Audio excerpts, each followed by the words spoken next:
Okay, let's dive right in. Picture this. You're at your desk, you're feeling that weight of the day just pressing down, and that all too familiar stress is creeping in. You need a reset, and you need it like now. So, what's your go-to move? Do you grab your headphones and just blast a playlist to drown it all out? Or do you close your eyes and hunt for just a moment of pure silence? You know, it's a choice most of us just make on autopilot. But what if I told you there's a smarter way to do it? What if you could get really strategic about it? Well, in this explainer, we are going to break down the science behind both. We're moving past just simple preference to really understand the specific job each of these powerful tools is designed for. So let's get one thing straight right away. This is not a battle to see which one is better. That's not the point at all. Think of them as two totally different tools in your mental wellness toolkit, right? One's a hammer, the other's a screwdriver. Both are absolutely essential, but you got to know which one to grab for the job at hand. And that right there is the skill we're going to unlock today. First up in our toolkit, music. We're calling this one the emotional tool because, well, it's all about making a change in the moment. It's the soundtrack you consciously choose to change how you feel right here, right now. So how on earth does music pull this off? Well, it's basically an external override for your internal world. When those sound waves hit your ears, they set off this whole chemical cascade in your brain. We're talking dopamine for pleasure, serotonin for mood, and this can instantly change your heart rate, your focus, your entire emotional state. And the best part? Your only job is to press play and listen. That's it. And the effects, they're so direct. I mean, think about it. If you need a quick energy boost for a run, you know exactly what playlist to put on. If you're going through something tough, like a breakup, the right song, it does more than just distract you, right? It makes you feel seen. It's social. It's something we share. And it takes exactly zero training to tap into its power. Okay, so now let's switch gears and open up the other side of our toolkit, meditation. If music is that quick fix, meditation is the long-term training program. We're shifting from a tool you use to a practice you build over time. Honestly, this is the best way to think about it. Meditation is like going to the gym, but for your mind. You don't go to the gym once and expect to be fit for the rest of your life, right? It's the same thing. It's the consistent, active work of training your attention and your awareness. You're not just putting a Band-Aid on stress. You're literally building the psychological muscle to handle it better in the long run. So yeah, instead of that temporary fix, meditation actually gets to the root cause. It's about building the self-awareness to see your own thought patterns more clearly, so you're not just constantly reacting to them. And the cool part is, the science totally backs this up. This kind of practice can lead to lasting structural changes in your brain. The goal isn't just to feel peaceful for 10 minutes, it's to actually become a more peaceful person, no matter what chaos life decides to throw at you.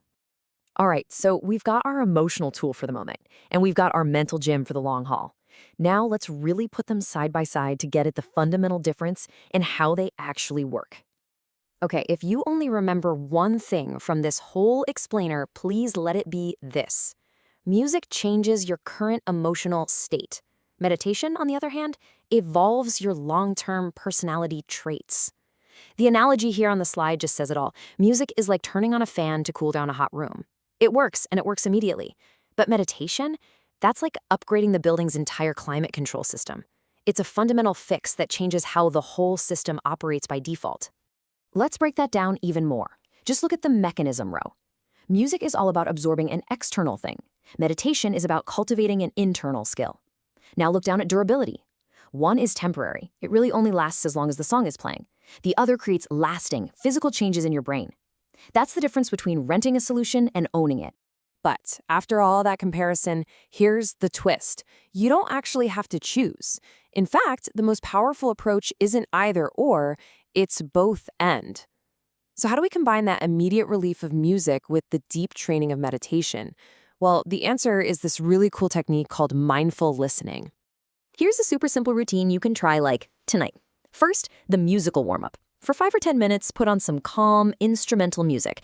But don't just hear it, actually listen to it. Focus on every single note, the space between the notes. Then, step 2, the silent transition. Fade the music out and shift your focus completely to the feeling of your breath for another 5 minutes or so. See, the music acts like a soft anchor, making that shift into total silence feel way less jarring. And finally, for just a minute or two, just notice. That's the whole step. Notice the calm or clarity you've managed to create. Okay, so you've got the theory, you've got a way to combine them. Now for the final and maybe most important piece, the daily decision. In the real world, from moment to moment, how do you know which tool to pull from the toolkit? All right, here's your cheat sheet for music. Grab your headphones when you need an instant shift in your state. You need to get hyped for a workout, you're dealing with some intense emotion, and you just need to feel understood. Or maybe you just need a super low-effort way to de-stress right this second. For any of those, music is your go-to tactical tool. And you choose meditation when you're ready for the deeper, long-term work, when your goal isn't just to manage your anxiety, but to understand where it's coming from, when you want to build that unshakable focus for your work or your life, or when you want to cultivate that deep inner peace that doesn't get rattled by whatever's happening on the outside. That's when you commit to the practice. That's the long game. So really, it all just comes down to a conscious choice. The next time you feel that need for a reset, you'll actually know what's going on. Are you just looking for a fan to cool the room down right now? Or are you ready to put in a little work on the building's climate control system? The choice is yours.